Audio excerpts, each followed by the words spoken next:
로마서와 이신칭의 예정이란 무엇인가? 이중 예정론, 예지 예정론, 선택과 유기, 이에 따른 칼빈주의와 알미니언주의, 토기장의 비유, 진노의 그릇, 긍휼의 그릇, 이제 그런 개념들을 한번 살펴볼게요.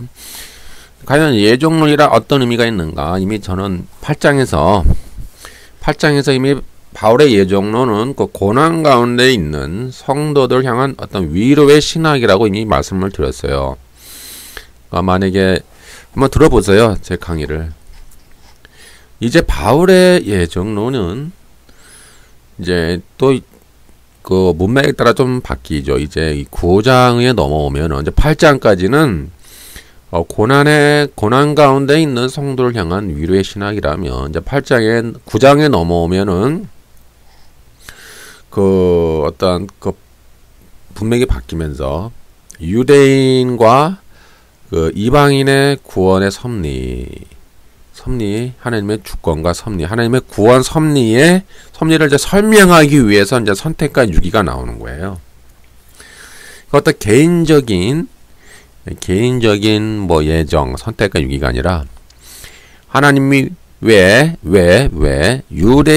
유대인들은 왜 구원에서 배제되었느냐, 그리고 왜 어떻게 해서 이방인들이 그들의 구원을 받고 하나님의 백성이 되었는가를 설명하는 방식이 그 선택과 유기 라는 어떤 개념으로 등장을 해요.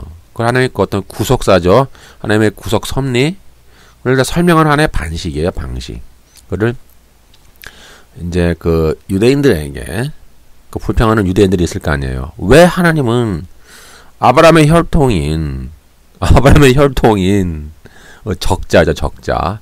완전 오리지널 100% 혈통인 또 율법을 가지고 있는 왜 이스라엘 백성들을 하나님 왜 버렸느냐, 불평을 할 거 아니에요.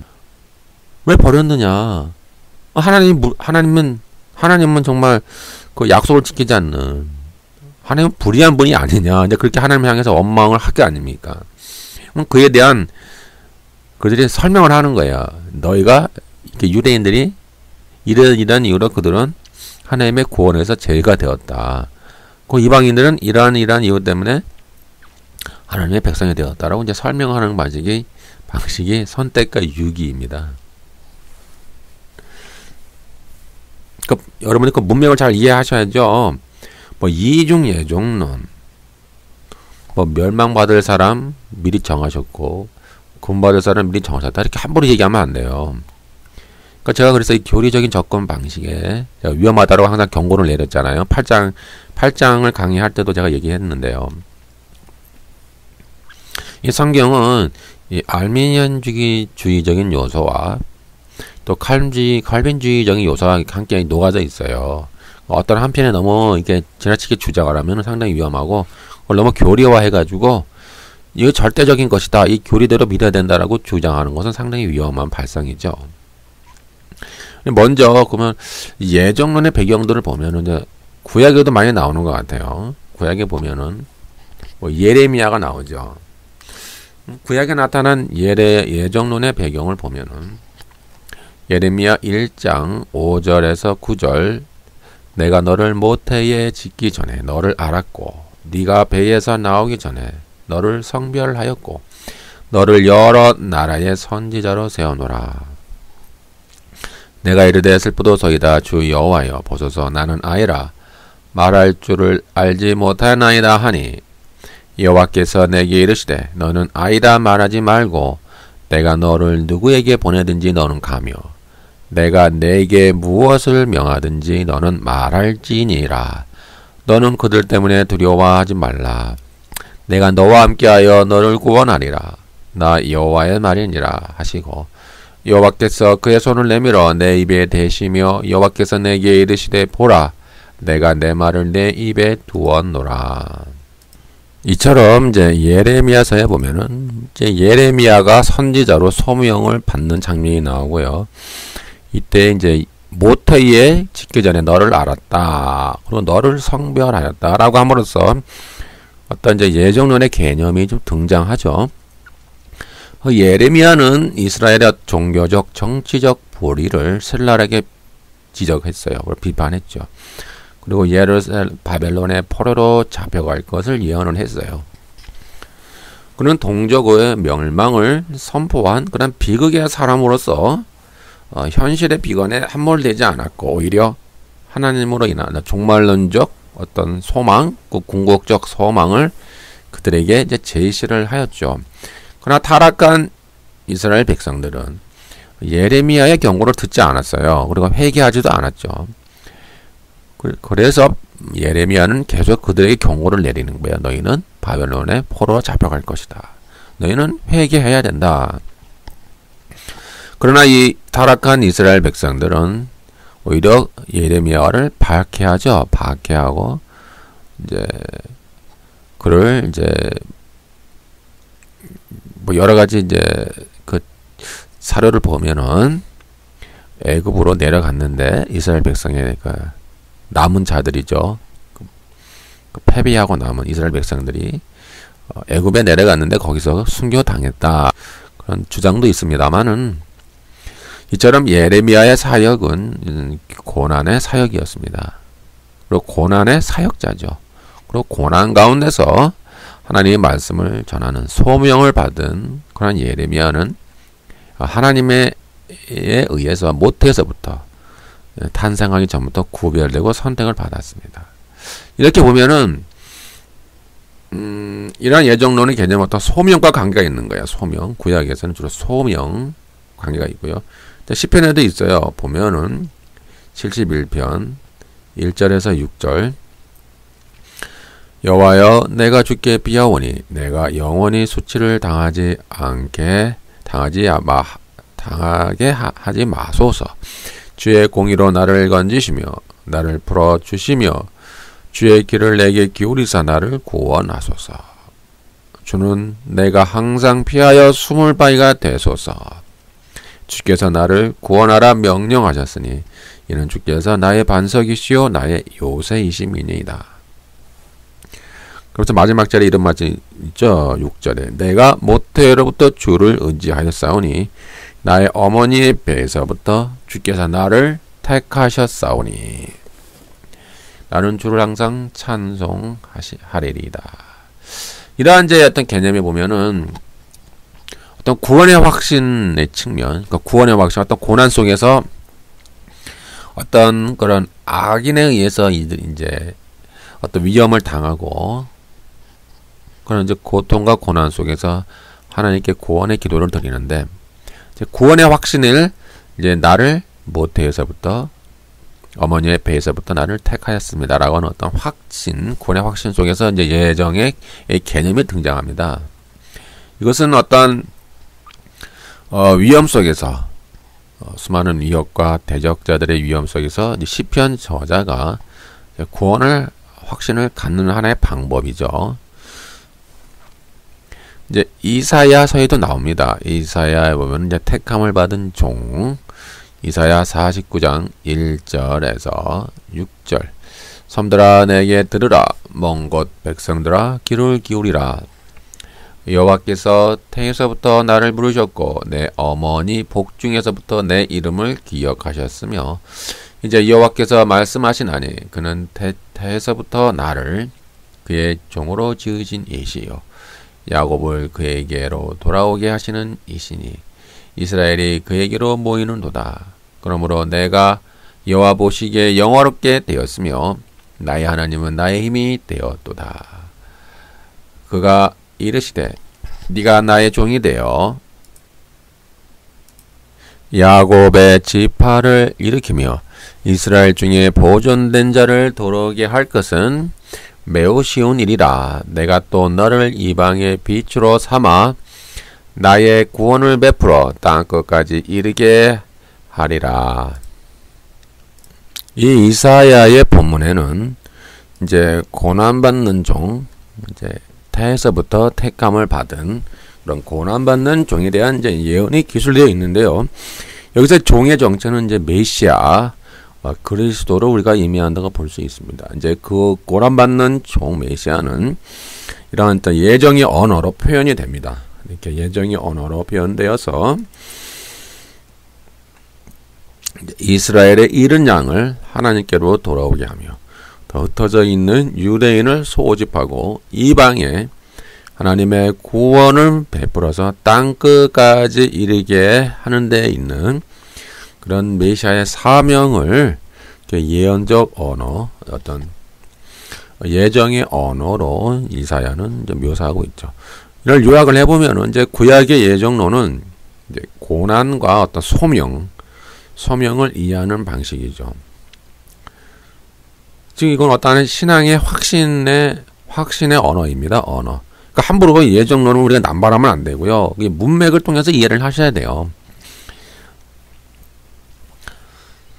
바울의 경험에 나타난 예정론 보면 이제 바울도 초기에 기독교를 극도로 박해했으며 스테반의 순교에 아마 어떤 연관성이 있었을 것이다. 우리가 추정을 할 수가 있죠. 사도행전 9장에 보면 이제 본격적으로 기독교를 박해하기 위해 치밀하게 계획을 세우고 준비하여 이제 다메섹으로 가는 장면이 나옵니다.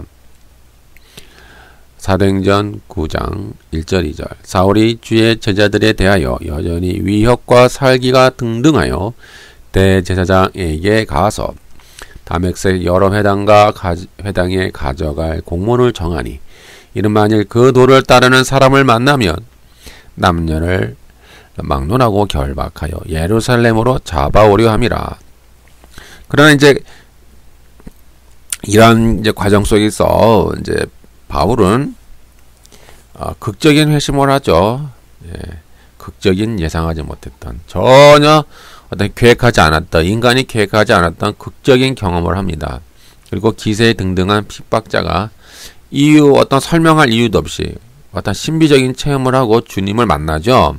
그리고 아나니아를 통해 바울이 택함을 받은 이유를 설명을 들어요. 9장 15절 16절 주께서 이르시되 가라 이 사람은 내 이름을 이방과 임금들과 이스라엘 자손들에게 전하기 위하여 택한 나의 그릇이라. 그가 내 이름을 위하여 얼마나 고난을 받아야 할 것을 내가 그에게 보이리라 하시니. 이러한 이제 바울의 소명, 바울의 택한 그런 이유를 이제 설명을 해주는 거예요. 고난을 위하여서 그가 이제 고난을 받아야 될 것이다. 그가 이제 복음을 전하기 위해서 내가 그를 택하였다. 이제 이러한 바울의 1인칭 시점으로 가보면은 자신이 그렇게 비호했던 예수님을 자기에게 찾아오신 거예요. 갑자기 어느 날 찾아와서 자기를 굴복시켰죠. 바울을. 그리고 새로운 소명을 부여해 주신 거예요. 갑자기 오셔가지고 그 자신이 핍박했던 자가 찾아와서 만나주시고 이제 자기를 구원해 주신 거예요. 자신의 의지와 어떤 계획과 전혀 어떤 무관하게 철저하게 하나님의 주권적 섭리죠. 이것은 절대 주권이에요. 어떤 우리가 인간의 생각으로 상상할 수가 없는 일이 이제 바울에게 일어난 거예요.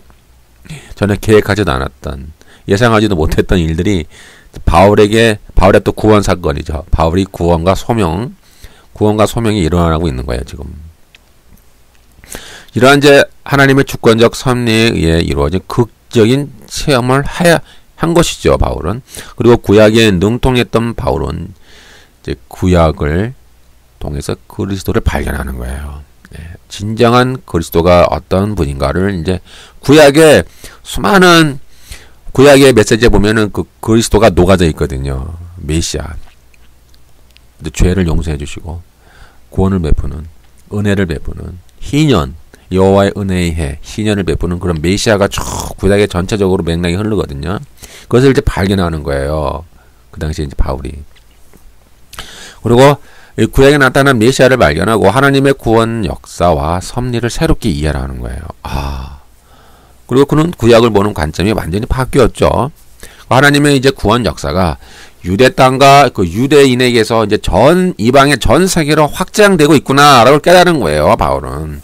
이제 하나님의 구원 역사가 원래 아브라함과 언약을 맺을 때 하나님이 이미 아브라함과 언약을 맺을 때 그 땅에 있는 모든 족속에게 너로 인하여 복을 얻으리라 하신 그 언약 내용을 보면은 이미 이방의 구원이 포함되어 있었어요. 아브라함과 언약 속에. 근데 그것을 그러한 언약적 사명을 이스라엘 백성이 완수하지 못한 거죠. 아니 시도조차 안 한 거죠. 근데 바울은 이제 구약을 통해서 이제 복음이 전 세계로 확장되는 새로운 시대, 새로운 종말의 시대가 도래했구나. 그리고 메시아가 진정으로 그분이 진정으로 예수 그리스도가 진정으로 메시아가 맞구나. 새롭게 발견하는 거예요. 바울이. 이제 그의 고백을 들어보면은 갈라디아서 1장 15, 16. 그러나 내 어머니의 태로부터 나를 택정하시고 그의 은혜로 나를 부르신 이가 그의 아들을 이방에 전하기 위하여 그를 내 속에 나타내시기를 기뻐하셨을 때에 내가 곧 혈육과 언언하지 아니하고. 이렇게 이제 바울은 이제 자신의 어떤 구원의 체험을 어머니의 태로부터 나를 택정하셨다라고 이제 자기 자신을 해석을 하는 거예요. 그 이유는 바로 그의 아들을 이방에 전하게 하기 위하여 나를 어머니의 태로부터 나를 이미 택정하셨다. 그런 그 자기 자신을 이해를 하는 거죠. 즉 구약과 비슷해요. 즉 어떤 소명, 자신에게 다가올 소명으로 자신에게 돌아올 고난도 그렇게 이해하는 거예요. 나에게 왜 고난이 올까? 하나님은 나를 택했기 때문에 고난이 오는 거예요. 여러분도 마찬가지예요. 고난은 저주가 아니죠. 고난은 저주가 아니에요. 오늘날 타락한 복음은 고난을 저주라고 생각하잖아요. 그러나 이들은 구약과 이 바울의 그 쭉 맥락을 보면은 고난을 그 예정의 관점에서 이해했고 고난을 자기 어떤 소명으로 이해를 했어요. 그래서 고난을 그들은 적극적으로 받아들이고 그런 고난과 싸웠죠. 피하지 않고. 오늘날 타락한 복음과 완전히 다른 거예요. 오늘날 타락한 복음은 고난을 저주네, 저주, 죄의 심판, 그런 식으로 해석하지 않습니까? 이처럼 바울은 하나님의 주권적 섭리 속에서 자신에게 주어진 소명과 고난을 예정론을 통해서 이해한 거예요. 그러니까 구약과 비슷한 거예요. 이처럼 바울의 예정론은 자신의 극적인 경험과 전혀 무관하지 않아요. 그는 자기의 의지와 무관한 그런 극적인 회심을 통해 그런 예정론을 이해했어요. 자기의 어떤 체험이란 말이에요. 체험. 자기가 이렇게 경험했잖아요. 자기가 예수님을 핍박을 했는데 그 예수님이 자기를 오히려 찾아와 주셔서 만나 주시고 자기를 구원해 주시고 자기에게 소명을 주신 거예요. 그것이 예정론의 배경이 되는 거예요. 이렇게 해야지 여러분들이 그걸 교리화해가지고요. 도구마로 만들어가지고 그거를 교리화해가지고 그렇게 우리가 하는 거 바람직하지 않아요. 교리화하면 안 돼요. 예정론을. 여러분들은 예정론을 이해하실 때 어떻게 이해합니까? 교리적으로 이해하십니까? 아니면 여러분들의 어떤 소명, 여러분들의 고난과 소명을 어떻게 이해하십니까? 그 이해하는 방식이 예정론이라는 거예요. 제가 말하고자 하는 비판은 그냥 교리적으로 대충 이해하지 마세요. 교리적으로 하나님 이중 예정 예지 예정 그따위 식으로 하지 말란 말. 그따위 식의 이해는 필요 없는 거예요. 그거 쓰레기예요. 쓰레기 갖다 버리시라 이 말이에요. 여러분들이 정말 하나님의 예정을 믿는다면요, 여러분들이 당한 고난을 이해하는 방식이에요. 예정론은. 여러분들이 어떤 소명이 있지 않습니까? 그 소명을 그 예정론으로 이해하는 거예요. 하나님은 나에게 이런 소명을 주셨구나. 나에게 이런 고난이 오지만 나는 이것을 당당히 맞서 나가야 되겠다. 그 배경이 예정론이라는 거예요. 교리화해가지고 누군 택함 받았네, 누군 택함 받았지 않았네, 누구는 멸망받기로 예정되었네, 이따위 식으로 이해를 해가지고 말이죠. 교리적으로 이해하지 말란 말이에요, 여러분. 네? 제가 비판하는 관점을 아십니까? 이제 로마서 9장으로 넘어갑니다. 이 로마서 9장은 아까 처음에 말씀드린 것처럼 어떤 개인적인 예정론의 개념이 아니에요. 이것은 좀 집단적인 성격이에요. 아까도 말씀드린 것처럼 왜 이스라엘 백성을 하나님이 왜 버리셨느냐. 그러니까 버린 건 아니에요. 하나님의 의를 그들이 스스로 거부했죠. 이스라엘 백성들이 거부했잖아요. 왜 거부했어요? 자기의 의를 주장하느라 하나님이 그들에게 주신 하나님의 의를 거부했기 때문에 그들은 구원에서 배제가 돼버린 거예요. 그러니까 그들 자신의 잘못이죠. 근데 그들은 그걸 자기 자신 이해를 못하는 거예요. 지금 이 유대인들은 내가 왜 하나님의 버림을 받아냈을까? 왜? 이스라엘의 아브라함의 적통이고 아브라함의 혈통이고 하나님이 율법을 주셨는데 율법을 달달달 외우고 율법을 철저하게 지켰는데 왜 하나님이 왜 유대인을 왜 버리셔야만 했을까에 대한 그들의 고뇌가 있단 말이에요. 그거를 설명해 주는 거야 이제 바울이. 너희는 유대인들은 이렇게 해서 너희는 버림을 받은 거야. 그리고 이제 하나님은 이제 새로운 백성으로 하나님의 백성으로 이방인들을 택하셨어. 근데 원래 이방인은 하나님이 원래 아브라함과 언약을 맺을 때부터 이미 하나님은 이방에 대한 구원을 이미 계획하고 계셨었어요. 아브라함과 언약 속에 이미 포함되어 있는 거예요. 이방인의 구원이. 그런데 그런 사명을 이스라엘 백성들이 못한 거죠. 자기들이 못한 거기 때문에 그들이 불순종했기 때문에 그들의 언약적 사명을 그들이 이행하지 못한 것이죠. 원래 하나님의 의도는 이방인들도 원래 구원의 역사에 포함시키려 하나님이 이미 계획하신 거예요. 구속사에. 근데 그것이 이제 본격화가 된 것은 예수님이 오심으로 말미암아 이제 본격적으로 이제 본격화가 된 거죠. 원래 구약에도 하나님이 이방인을 향한 구속 계획이 있었어요. 그러면 하나님이 왜 이방인을 구원하셨느냐? 그에 대한 하나님의 주권과 섭리를 설명을 해야 되지 않습니까? 여기에서 이제 선택과 유기, 하나님 예정의 개념이 등장하는 거예요. 그러니까 어떤 이거 집단적인 개념이죠. 이스라엘과 유대인과 이방인들, 어떤 하나님의 구원 섭리를 설명하는 방식이 선택과 유기고 그게 예정론에 등장하는 것이지. 뭐 이중 예정, 예정 그따위 그 쓰레기 같은 교리를 만들어 가지고 교리적으로 사람을 가르치면 안 되고 교리적으로 이해하면 안 되는 거예요. 그런 예정론의 방식을. 바울은 이미 이제 로마서 9장과 11장에서 이 전개하는 예정론의 특징은 이게 개인적인 거 아니에요. 예? 개인적인 게 아니란 말이에요. 집단적인 거예요. 집단적. 이방인의 구원에 대한 하나님의 주권과 섭리를 설명하는 구원의 하나님의 구속사죠. 그거를 설명하는 방편으로 예정의 개념이 다 나오는 거예요.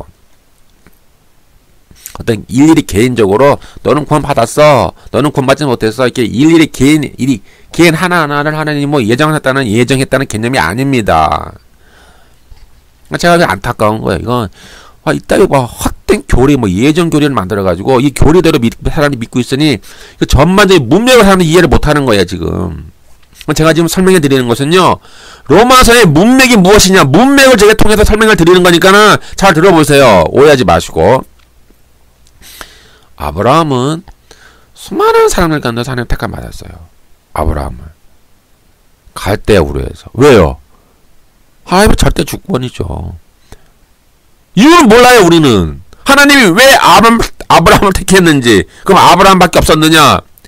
제1, 제2, 제3, 제4에 아브라함 없었느냐? 그건 모르죠. 우리는 기록이 없으니까는. 다른 수많은 나라에도 하나님의 택한 백성이 있을 수도 있겠죠. 예를 들어서 멜기세덱이 있잖아요. 아브라함 말고도 영원한 제사장 멜기세덱이 있지 않습니까? 우리는 잘 몰라요. 함부로 얘기했다가는 여기서 또 잘못된 사상에 들어갈 수 있으니까는. 성경에 기록되어 있지 않았을 뿐이지 하나님이 아브라함 말고도 또 유사한 제2, 제3, 제4의 어떤 사람을 택했는지는 우리는 잘 몰라요. 모르지만은 하나님이 아브라함을 택한 것은 하나님의 주권적 섭리였고, 하나님이 아브라함 택하여서 아브라함만 구원받고 아브라함의 혈통, 이 유대인들만, 이스라엘만 구원받는 것이 아니라 그들을 통하여 모든 전 세계 이방인들이 구원을 얻는 그런 구원 섭리 가운데서 이스라엘 아브라함이 이제 택함을 받은 거예요. 그런 가운데서 이제 하나님이 아브라함에게 너는 큰 민족을 이루겠다라고 말씀해 주셨죠. 근데 큰 이 민족이라는 개념도 바울은 믿음을 통한 영적 후손이라고 해석을 하죠. 그 혈통적인 큰 민족이 아니에요.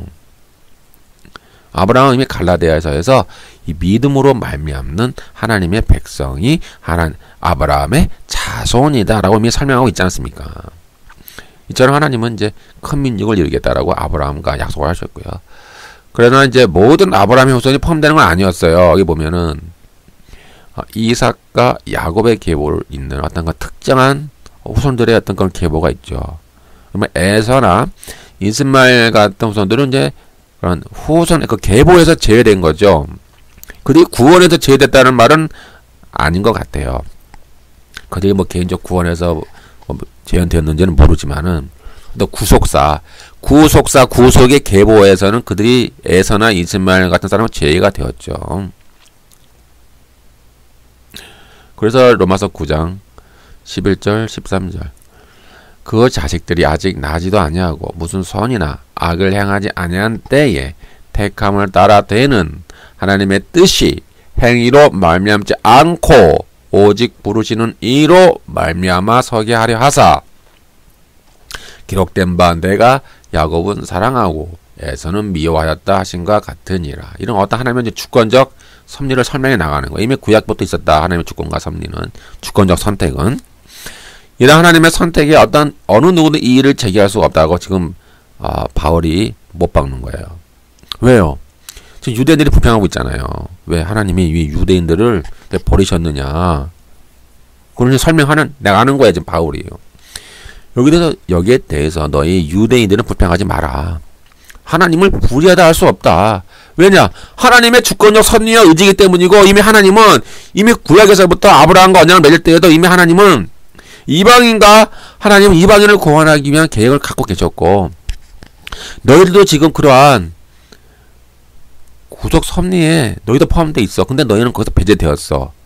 그 이유가 뭘까? 그건 너희가 하나님의 의를 거부했기 때문이야.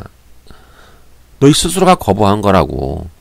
하나님이 너를 미워해서 너희를 의도적으로 배제시킨 건 아니야. 너희들 스스로가 하나님의 주권적 섭리 안에 너희가 포함되기를 너희 스스로가 거부한 것뿐이야 라고 이제 설명을 해나가면서 계속 거기서 하나님의 선택이 계속 나와요. 선택과 유기 쭉 나오죠. 9장 14절에서 16절 그런즉 우리가 무슨 말을 하리요? 하나님께 불의가 있느냐? 그럴 수 없느니라. 모세에게 이르시되 내가 긍휼히 여길 자를 긍휼히 여기고 불쌍히 여길 자를 불쌍히 여기리라 하셨으니 그런즉 원하는 자로 말미암도 아니고 다른 박질하는 자로 말미암음도 아니요 오직 긍휼히 여기시는 하나님으로 말미암음이니라. 그럼 하나님이 이토록 어렵게 아브라함과 그 후손을 선택한 이유는 무엇일까요? 그건 전 세계 모든 민족에게 구원을 얻는 하나님의 복을 전하기 위함이었어요. 선택받은 이스라엘은 만방의 복의 통로, 복음의 통로, 구원의 통로가 되어야만 하는 그런 언약적 사명이 있었어요. 그것 때문에 그런 선택받은 거예요. 그러나 그들은 결론은 그들은 그런 언약적 사명을 그들은 시도조차 못했죠. 시도조차도 못했고 그들은 미완의 완성으로 그친 거예요. 주님이 오심으로 말미암아 다시 새로운 하나님의 백성들이 구원을 받는 역사가 이제 일어나게 되었죠. 창세기 12장 3절 너를 축복하는 자에게 내가 복을 내리고 너를 저주하는 자에게는 내가 저주하리니 땅의 모든 족속이 너로 말미암아 복을 얻을 것이라 하신지라. 땅의 모든 족속은 이방 민족이에요. 모든 이방 민족이 너로 말미암아 복이라고 하는 것은 물질의 복이 아니라 구원의 복을 말하는 거죠. 구원의 복, 하나님의 자녀가 되는 복, 영적인 복을 말하는 거예요. 그러나 선택받은 이스라엘은 이러한 사명을 망각하고 하나님의 구원을 자기 자신 스스로에게만 가두어 버렸어요. 그들은 하나님의 주권과 섭리를 자기들 자신 안에 가두고 이방인으로 향하기를 거부하였습니다. 그래서 바울이 로마서 9장에서 말하고자 하는 의도는 이렇게 복음이 유대인 안에만 머무르지 않고 이방의 죄인들을 향한 전 세계적으로 확장되고 있다라고 하는 의미가 되겠죠. 원래 전통적 유대인들의 구원과는 혈통적이고 율법적이었죠. 혈통적으로는 아브라함의 자손이면서 또 율법을 철저하게 지키는 자에게만 구원이 준다라고 이들은 편협하게 생각하고 있었어요. 반면 이방인들은 죄인이기 때문에 그들은 철저히 구원에서 배제된다라고 생각하고 있었습니다. 이들은 결국 타락한 거예요. 이들이 이 전통 유대인들이 타락한 거예요. 이들은 자신들만 이 세상에서 유일하게 선택받은 백성이라고 하는 그런 영적 자만감에 가득 차 있었어요. 9장 4절 그들은 이스라엘 사람이라 그들에게는 양자됨과 영광과 언약들과 율법을 세우신 것과 예배와 약속들이 있고, 그러나 바울의 논리는 이러한 독선적이고 배타적이고 거만한 이 전통 유대인들의 구원을 깨뜨리는 거예요. 바울은 이스라엘에게서 난 그들이 다 이스라엘이 아니요 아브라함의 씨가 다 그의 자녀가 아니라, 이게 바울은 말하고 있는 거예요. 로마서 9장 6절 7절 27절. 그러나 하나님의 말씀이 폐하여진 것 같지 않도다. 이스라엘에게서 난 그들이 다 이스라엘이 아니요 또 아브라함의 씨가 다 그의 자녀가 아니라 오직 이삭으로부터 난 자라야 내 씨라 불리라 하셨으니, 또 이사야가 이스라엘에 관하여 외치되 이스라엘 자손들의 수가 비록 바다의 모래 같을지라도 남은 자만 구원을 받으리라. 남은 자, 남자가 나오죠. 여기서 이제 바울은요, 혈통적 유대인이 자동적으로 구원을 얻는 것이 아니라, 이거 말을 하는 거예요. 지금 이스라엘의 자손의 수가 비록 바다의 모래 같이 많을지라도 남은 자만 구원을 받는다라 말하는 거예요. 남은 자. 그건 남은 자가 뭐예요? 믿음의 의, 하나님의 의를 받아들이는, 하나님께 굴복하는, 하나님께 무릎 꿇고 회개하는 그런 자가 진정한 유대인이라 그런 거예요. 모든 이스라엘 자손의 수가 남은 자가 될 수 없다라고 말을 하고 있어요. 이미 바울은. 정작 자신들만 선택받은 백성이라고 생각했던 이 유대인들은 믿음의 의를 따르지 않아서 그들은 유기의 대상이 된 거예요. 하나님이 계획한 건 아니에요. 그들 수락을 거부를 한 거예요.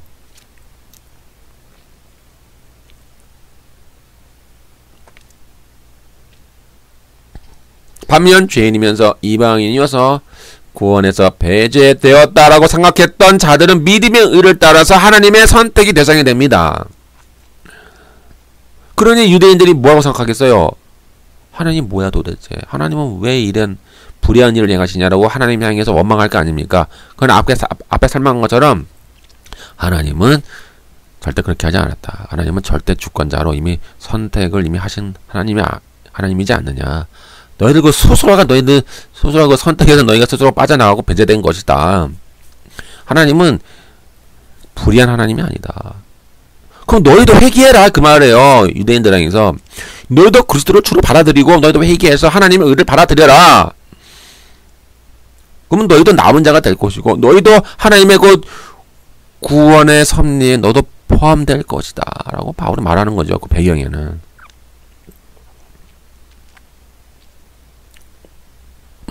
그래서 이제 놀라운 사실 한 가지는 믿음의 의를 따르는 모든 이방인이 이제 아브라함의 자손이 되는 거예요. 예. 영적 이스라엘이 되는 놀라운 사건이 벌어지고 있는 거예요. 그렇다고 전통 유대인들이 전부 구원해서 제외되는 건 아니죠. 그들도 회개하는 또 무리들이 있어요. 유대인 안에서도. 그들은 그들의 주권 앞에 굴복했기 때문에 그들에게도 구원의 길이 열려 있는 거예요. 이제 바울은 말하는 거예요. 혈통적 유대인은 더 이상 의미가 없다. 너희들이 율법을 가지고 있다고 그 율법도 이미 의미가 없다. 구원을 얻는 조건은 율법의 행위가 아니다. 이미 갈라디아서나 로마서에서 제가 강의 수천만 했으니까 한번 들어보시고요. 강조하잖아요. 율법의 행위로는 구원을 얻는 조건이 아니다. 이제 믿음이다. 믿음을 통해서 이제 하나님의 구원을 받는 구원의 조건은 믿음이다. 믿음을 통해서 너희가 칭의를 얻을 수가 있다. 바울은 그렇게 계속 말하고 있지 않습니까? 따라서 약속의 자녀는요, 믿음의 의를 따르는 거예요. 하나님의 의를 받아들이고 믿음으로 받아들이는 그런 믿음을 통한 이신칭의를 얻은 자들이죠. 남은 자는 이제 이러한 믿음의 의를 따르는 자들이에요. 그리고 이제 믿음의 의를 따르는 자들은 점차 이방인에게로 확대되고 있죠. 지금까지 오늘날까지 확장되고 있지 않습니까? 다 우리가 다 이방인 아닙니까? 이렇게 바울에게 있어서 이러한 어떤 예정론, 어떤 선택과 유기는 이방인을 향한 하나님의 구원과 섭리의 문맥 속에도 주어지는 거예요. 너는 심판받아, 너희는 구원받아라고 하나님이 미리 정하셨다라고 하는 그런 결정론이 아니고요. 예?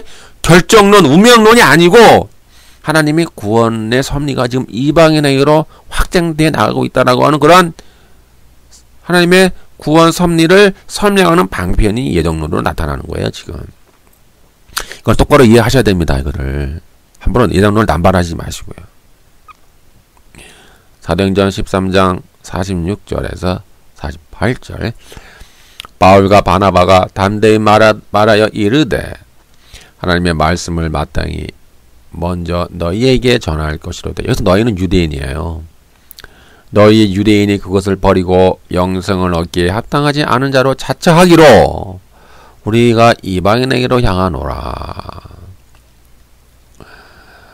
주께서 이같이 우리에게 명하시되 내가 너를 이방의 빛으로 삼아 너로 땅 끝까지 구원하게 하리라 하셨느니라 하니 이방인들이 듣고 기뻐하여 하나님의 말씀을 찬송하여 영생을 두시기로 작정된 자는 다 믿더라. 이렇게 설명이 나오고 있는 거예요.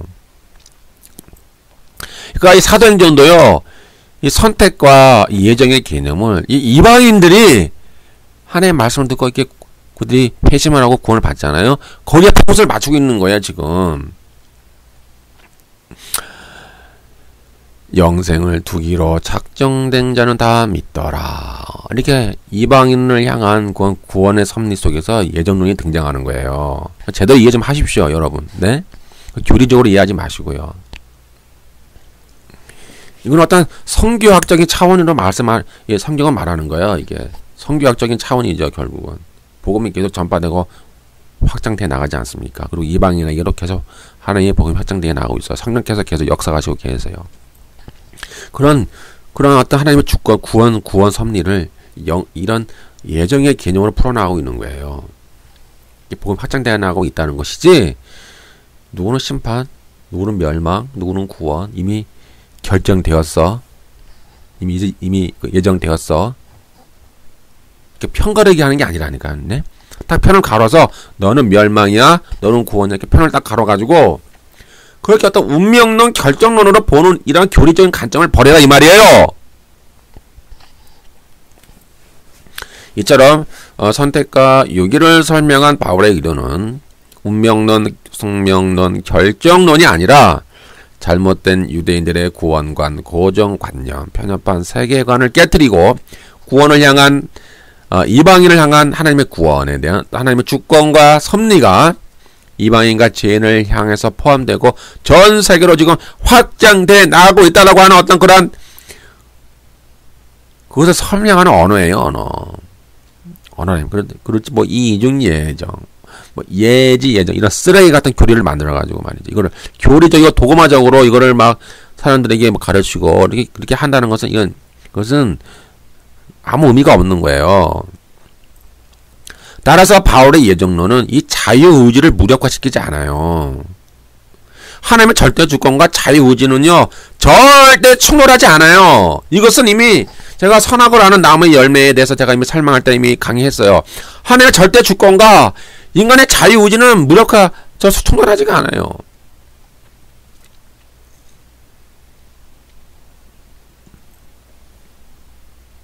복음의 능력은 회개하고 하나님께 굴복하는 누구에게나 차별 없이 열려 있어요. 누구에든지 차별 없이 열려 있다고요. 너는 심판이야, 너는 끝이야, 너는 회개할 필요가 없어 라고 하는 게 아니라 이 말이에요. 그러니 교리적으로 우리가 이해하는 것이 얼마나 위험한 사상인가를 우리가 알아야 됩니다. 되시죠. 로마서 10장 12절 13절 유대인이나 헬라인이나 차별이 없음이라. 한 주께서 모든 사람의 주가 되사 저를 부르는 모든 사람에게 부여하시도다. 누구든지 주의 이름을 부르는 자는 구원을 얻으리라. 누구든지 주의 이름을 부르는 자는 구원을 얻기 때문에 하나님께 다 나오라 이 말이에요. 다 나와라. 너희들 스스로가 자기 의를 따르든지 주장하든지 아니면 자기 스스로가 그 하나님의 복음을 거역하든지 너희 스스로가 죄악에 거하든지 해서 그 하나님의 구속 섭리에 너희가 배제되지 말아라. 너희가 하나님께 나와라. 그 말을 하는 거예요, 지금. 전혀 하나님의 어떤 그 예정론과 이게 충돌하지가 않아요. 이 예정론은 하나님이 그 이방인을 향한 그 구원 섭리, 그 주권, 절대 주권의 그 섭리를 설명하는 방편이면서 또 우리들에게는 그러는 거예요. 모두 주 앞에 나와. 누구든지 주의 이름을 부르는 자는 구원을 얻는다. 이렇게 또 말하는 거예요. 지금 로마서 10장 13절에 보니까 하나님은 모든 사람의 주가 되사 저를 부르는 모든 사람에게 차별 없이 부유하시더라고 이미 말하고 있지 않습니까? 이것이 서로 뭐 알미니안이니 뭐 칼빈주의니 의미가 없어요. 그건 쓰레기란 말이에요. 아무 의미가 없고 이런 두 가지 개념이 같이 공존하고 있어요. 우리가 이해하기 어렵지만은 하나님에 대한 절대 주권과 인간의 어떤 의지, 인간의 결단이 이것이 이렇게 서로 충돌하지 않는 것 묘한 조화를 이룬단 말이에요. 성경을 보면은 그렇게 이해를 좀 하세요. 분리시켜서 이해하지 마시고요. 바울은 이처럼 선택과 유기라는 용어를 사용한 이유가 거만한 전통적 유대인의 독선적 구원관을 깨트리고 이방인과 죄인의 구원을 향한 하나님의 절대 주권과 섭리를 설명하는 방편이요 도구예요. 도구라 이 말이에요. 하나님의 선택과 예정은 오히려 유대 땅과 유대인들에게 제한되어 있었던 하나님의 구원 역사가 이제 예수 그리스도로 말미암아 전 세계 모든 사람에게 열려져 지금도 지속적으로 확장되고 있고 지금도 확장되고 있다고 하는 것을 반증하는 하나님의 주권과 섭리의 아이러니입니다. 아이러니. 우리는 잘 이해를 못해요. 그것은. 잘 보세요. 왜 아이러니인가? 예정론은 우리가 생각하기에 예정론 하면은 소수의 선택받은 백성에게 제한하잖아요. 이게 축소하잖아요. 그러나 성경에서 말하는 예정은 확대하는 거예요, 지금. 그러니까 인간이 교리적으로 만든 예정은 편을 가르고 이렇게 막 축소하는 개념이죠. 이렇게 축소. 그는 소수의 선택받은 백성이야. 이렇게 축소하잖아요. 그러나 성경에서 말하는 예정은 확장되어 나가고 있어요. 지금 전 세계 모든 이방인들에게 하나님의 구원 섭리가 지금 확장되고 있음을 표현하는 방편으로 지금 예정이 개념이 등장하고 있는 거예요. 그러니까 확장되고 있어요. 성경은. 근데 우리 인간의 교리를 만들면은 그 예정의 개념을 이렇게 축소시키죠. 축소. 이 차이를 이해하십니까? 하나님의 예정은 소수의 특별한 선택받은 자들의 어떤 선민의식, 특별의식, 우월의식, 교만한 구원의식을 용납하지 않아요. 오히려 인간의 모든 차별을 없애고 모든 사람의 주가 되시기를 원하시는 하나님의 주권과 섭리의 의지의 표현에 담겨져 있는 거예요. 이러한 것을 이해하지 못하는 자들이 교리를 만들어가지고 뭐 칼빈주의자니 뭐 알미니안주의자니 그런 거 의미가 없는 거야. 성경은. 지금까지 우리 그 교리적으로 우리가 예정론을 믿어서 얼마나 악한 짓을 많이 했습니까?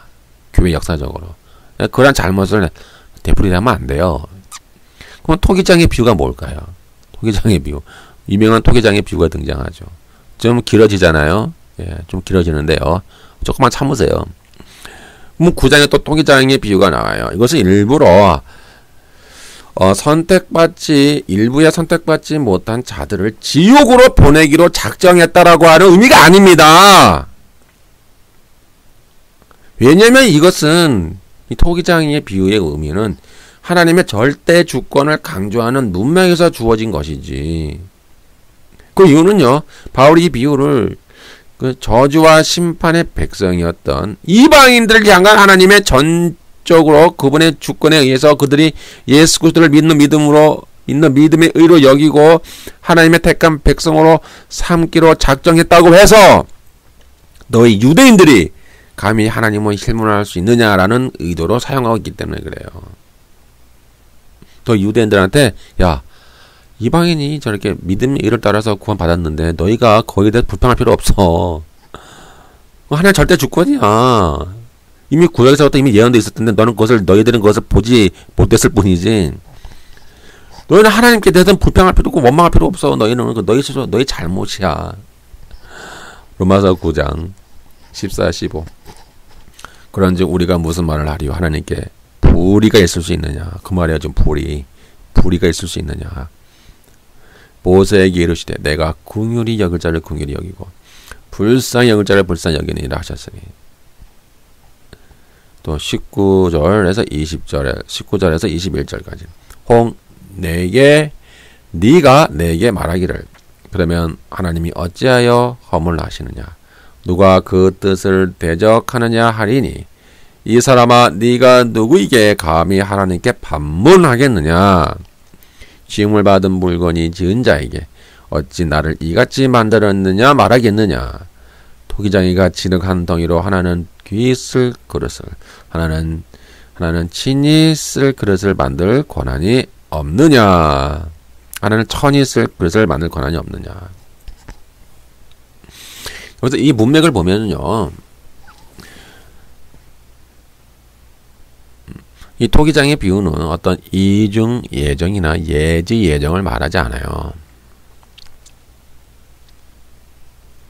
오히려 하나님의 예정은 예수 그리스도를 통하여 이방인을 구원하시고자 하신 하나님의 구원 계획 속에서 이루어지고 있음을 강조하기 위한 본문이 되는 거예요. 하나님이 불의하지 않은 거예요. 이방인을 향한다고 해서 하나님은 불의하지 않은 거예요. 하나님은 불쌍히 여길 자를 불쌍히 여기는 거예요. 하나님은 귀하게 쓸 그릇을 귀하게 만드시는 거예요. 그렇다고 하나님이 일부러 그들을 유대인들을 일부러 하나님이 멸망시키기로 작정한 건 아니잖아요. 그들 스스로 이렇게 선택을 한 것이죠. 유대인들은 그들 스스로가 이렇게 선택을 한 거예요. 자기들 스스로가. 그러니 회개하라 그 말하는 거야. 배경은 너희도 회개하고 믿음의 의를 가져라. 너희도 그리스도에게 돌아오라. 왜 안 하고 있느냐? 반문하고 있는 거죠. 오히려 그들 향해서, 유대인들 향해서.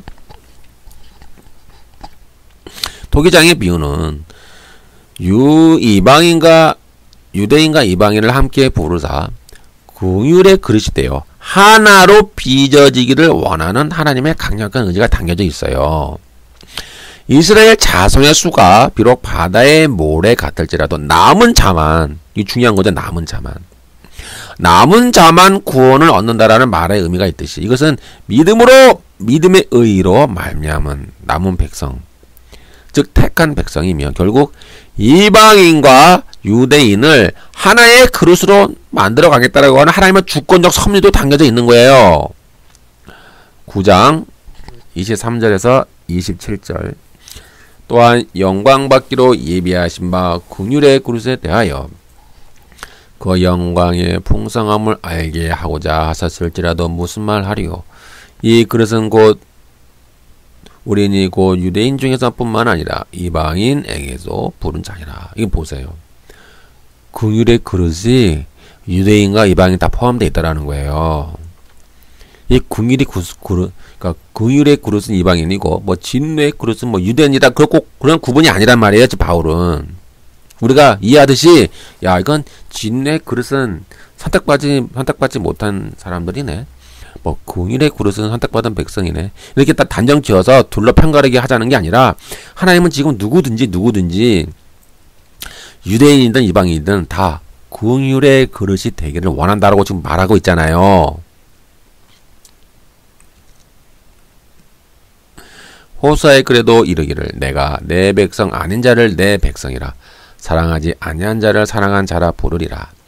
너희는 내 백성이 아니라 한 그곳에서 그들이 살아계신 하나님의 아들이라 일컬음을 받으리라 함과 같으리라. 또 이사야가 이스라엘에 관하여 외치되 이스라엘 자손들의 수가 비록 바다의 모래 같을지라도 남은 자만 구원을 받으리니 라고 이제 설명한 것처럼 이것은 유대인과 이방인을 하나님이 함께 부르사 함께 하나의 긍휼의 그릇으로 만들기 원한다라고 하는 의미가 담겨져 있는 거예요. 바울은 이렇게 토기장이의 비유에서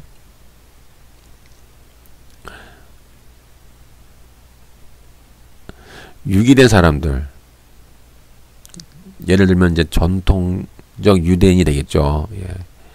예수님을 거부한 전통적 유대인이 이제 유기된 사람들인데, 버려진 사람들인데, 이들이 운명적으로 그렇게 결정되었기 때문에 멸망당할 수밖에 없다라고 단정하지 않아요. 여전히 하나님은 이들을 향해서도 이들이 하나님이 예정하여 그리스도 안에 부르시고 영원한 선택으로 선택하시기 위하여 그들을 끊임없이 기다리는 하나님의 모습이 있다라고 제시하고 있는 거예요. 즉, 이 전통적 유대인, 이 버려진 유대인들도 하나님의 예정 안에 포함될 수 있다라고 지금 말하고 있는 거예요. 너희가 회개해라. 그럼 너희도 하나님의 예정에 포함될 수 있어. 라고 지금 말하고 있는 거예요. 바울은 멸하기로 준비된 진노의 그릇을 오래 참음으로 관용하시고 라고 말을 하고 함으로써 그분의 오래 참으시는 인내와 관용으로 예수 그리스도 안으로 부르시고자 기다리고 계시는 하나님의 모습을 지금 제시하고 있는 거예요. 9장 22절. 만일 하나님이 그의 진노를 보이시고 그의 능력을 알게 하고자 하사 멸하기로 준비된 진노의 그릇을 오래 참으심으로 관용하시고, 여기서 오래 참으심으로 관용하시고라 하는 말씀은 그들이 돌아오기를 지금 기다리고 있는 모습이 나타나고 있는 거예요. 주님이, 하나님이. 너희들 스스로가 멸하기로 준비된 진노의 그릇이 되지 말라라는 거예요. 바울은. 너희가 지금 긍휼의 그릇으로 되어라. 너희들 스스로가 멸하기로 준비된 진노의 그릇이 되지 마라. 너희들 스스로가 주님을 이렇게 나와서 주님 앞에 무릎 꿇고 너희가 회개하여서 너희가 하나님의 백성이 되어서 하나님의 긍휼의 그릇이 되어라 라고 바울이 지금 말하고 있는 거예요. 그래서 하나님이 뭐라고 그래요? 오래 참으심으로 관용하신다. 관용하시는 분이에요. 기다리고 계시는 거예요. 지금 빨리 와라. 빨리 회개하고 나에게 와라. 너희도 긍휼의 그릇이 되기를 나는 원한다라고 지금 하나님이 부르시고 계시는 거예요. 너는 이미 심판이야. 끝났어. 너는 구원 없어. 끝. 그것이 아니라 이 말이에요. 그리고 바울은 믿음의 의를 따르지 않아서 유기된 자들이 영원한 영생의 영원한 은혜의 선택 안으로 들어오기를 바라는 것이 하나님의 예정의 뜻임을 바울은 고대하고 있어요. 그래서 바울이 로마서 11장에서 왜 버려진 유대인들이 다시 회개하여 그리스도로 돌아올 수 있는 그런 종말론적 희망을 지금 기대하고 있지 않습니까?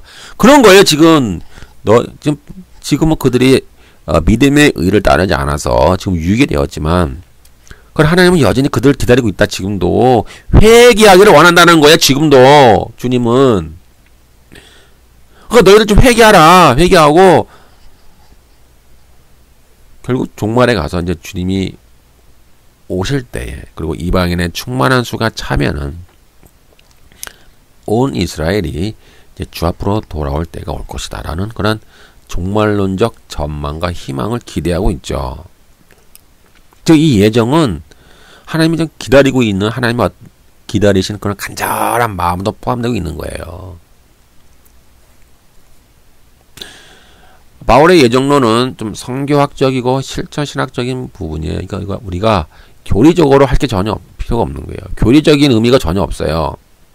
이 토기장의 비유는 선민이었던 전통적 유대인이 유기를 받고 또 저주받은 이방인의 선택을 받는 그런 하나님의 주권적 섭리의 문맥에서 그래서 설명하는 거잖아요. 이렇게 구원의 섭리를 구속을 섭리하는 배경 속에서 주어졌음을 우리는 바로 이해를 해야 되고요.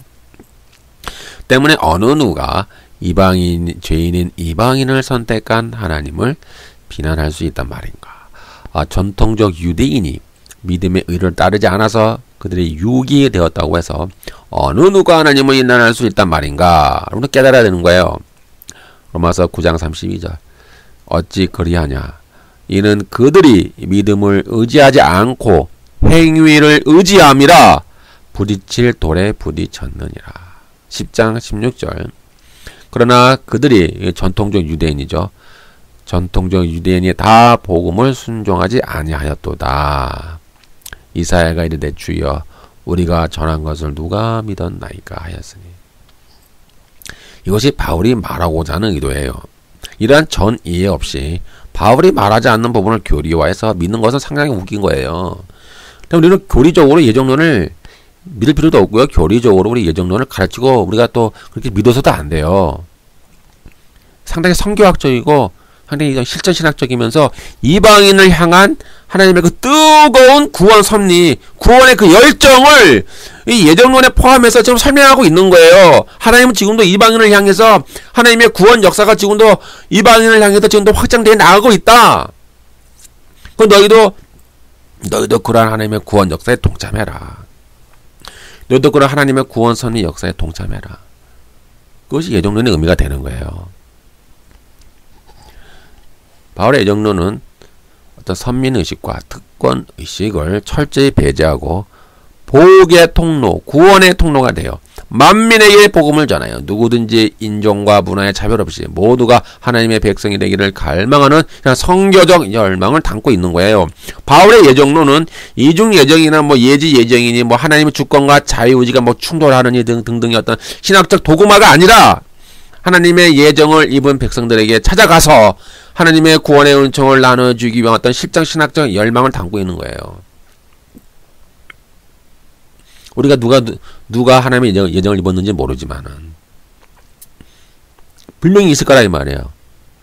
그들을 향해서 찾아가는 거예요. 우리가 하나님이 알아서 구원해 주시겠지. 이러한 타락한 변질된 그런 예정론이 아니라 하나님이 이방인을 구원하시기로 예정을 하셨기 때문에 우리는 그들을 찾아가는 거예요. 열정을 다해서. 예? 열정을 다해서 찾아가는 거지. 하나님이 알아서 구원해 주시겠지. 하나님의 절대 주권 안에 있으니까 인간의 자유의지는 필요가 없어. 가만히 기다리고 있어. 하나님이 알아서 하시는 거야. 이따위 식의 그런 신학적 사고방식을 가지면 안 되는 거예요. 우리는. 바울의 예정론은 선민의식으로 자기 자신 안에 갇혀 있기를 거부하고 열린 마음으로 타인을 향해 찾아가 타인에게 있는 하나님의 신비로운 주권과 구원 섭리를 체험하라고 권면하는 신학 사상이 됩니다. 하나님이 예정하셨으니 하나님이 알아서 구원해 주시겠지가 아니라 우리가 만나는 모든 자들이 하나님의 예정을 입은 자들이 될 수 있음을 인식하고 그들을 찾아가 그들에게 역사하는 하나님의 놀라운 구원을 우리가 목격하라고 권면하는 신학 사상이에요. 그러므로 예정론을 교리화하여 책상 앞에서 어떤 철학적 사상이나 하면서 교조주의로 나가는 자들은 하나님의 의도를 벗어나는 자들입니다. 인간의 의지와 하나님의 절대 주권은 충돌하지 않습니다. 하나님은 시공간을 초월해 계시고 과거, 현재, 미래가 없는 영원한 현재이신 분이죠. 하나님은 우주의 물리 법칙과 인과율을 초월해 계시는 반면 인간은 시공간과 인과율의 제약을 받으며 과거, 미래 속에 갇혀 현재적인 순간적인 현재, 인간이 경험하는 현재는 순간적인 거예요. 순간적인 현재를 경험하는 미약한 존재입니다. 인간의 관점에서 어떤 예지가 하나님에게는 영원한 현재일 수도 있어요. 마찬가지로 인간의 관점에서 예정론이 하나님에게는 영원한 현재이며 하나님의 주권과 섭리로부터 모든 피조물이 벗어날 수 없음을 표현하는 하나님의 절대 주권을 포함하고 있다라는 의미죠. 인간의 자유의지도 시공간과 인과율에 갇혀있는 그런 순간적인 현재 속에서 경험되어지고 있기 때문에 인간의 자유의지도 그 순간적인 그 현재 속에서 경험되는 거예요. 우리 자유의지는. 이 시공간을 초월해서 영원한 현재 속에서 활동하시는 하나님의 주권과 섭리와는 전혀 충돌하지가 않아요. 결론을 맺습니다. 바울의 예정론은 운명론, 숙명론, 결정론이 아니다.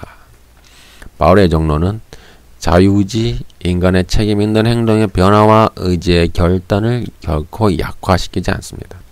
바울의 예정론은 구약의 어떤 배경과 자신의 체험을 전제로 하고 있죠. 구약의 예정론은 소명에 대한 확신과 고난에 대한 자기 이해의 방식입니다. 바울의 예정론은 다메섹 도상에서의 체험에서 받은 소명에 대한 확신과 고난에 대한 자기 이해의 방식입니다. 바울의 예정론은 전통적 유대인의 유기와 저주받은 이방인의 선택을 설명하는 하나님의 주권적 섭리의 문맥 속에서 주어졌어요.